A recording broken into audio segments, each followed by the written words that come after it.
Hello, I'm Gil Zilkha. Welcome to my channel, Essential Classical Music, where we look at the best recordings of the classical music repertoire.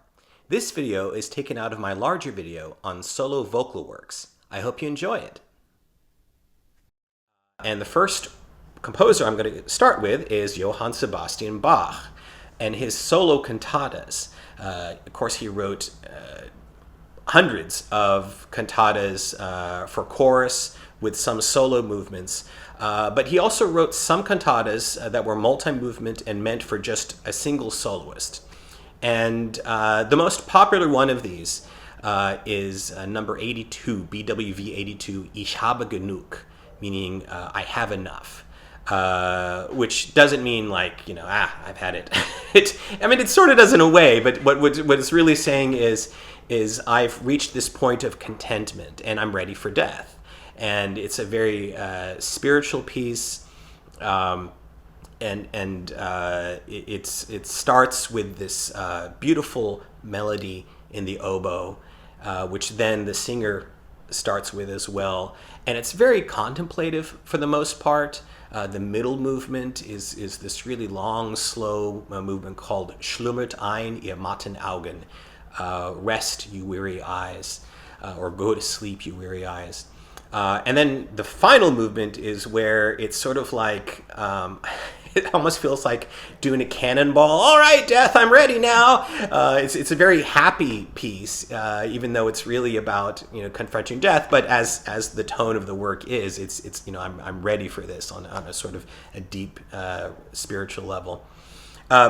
My top recommendation for this one is actually a mono version, a very famous classic one, Hans Hotter, with Anthony Bernard conducting the Philharmonia. This is from 1950. It's fairly good mono, and Hotter's voice, this deep bass, fills the speakers so that after a while you really don't notice it as much. It's more noticeable probably in the orchestral accompaniment. But the reason I choose this is it's a very famous recording for a reason.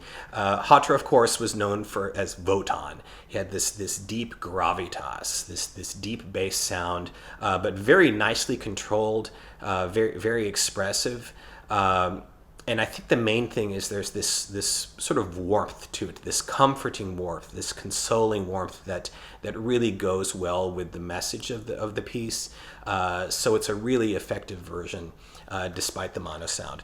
Now, if you do want something in better sound, I recommend this one, actually from a soprano, Lorraine Hunt Lieberson, with Craig Smith conducting the Orchestra of Emmanuel Music. This was recorded in 2002, so it's very good sound.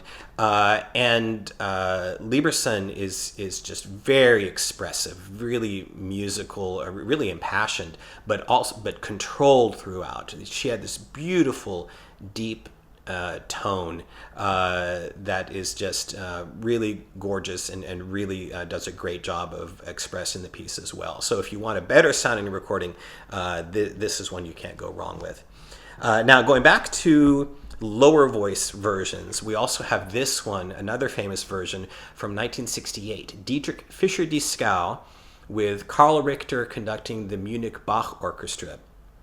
Fischer-Dieskau was known in the romantic repertoire. We're going to cover that a lot throughout this video, but he reins it in here. It's very nicely controlled. He had that beautiful bedrock of beautiful tone that was always very secure, and he also was very dramatically expressive, and so this is another beautiful version, very well conducted by Richter as well. And then finally for this work, another version from the 60s. This is from 1965. John Shirley-Quirk, English baritone. This is with Neville Marriner and the Academy of St. Martin in the Fields. And this is a little bit of a slower version. It's a very calming, controlled version, which goes along again with the kind of the tone of the work. And the main thing I like about this one is just the warmth of it. You come to expect that, of course, from these Academy of St. Martin recordings. Just this beautiful sound with the Decca vintage sound.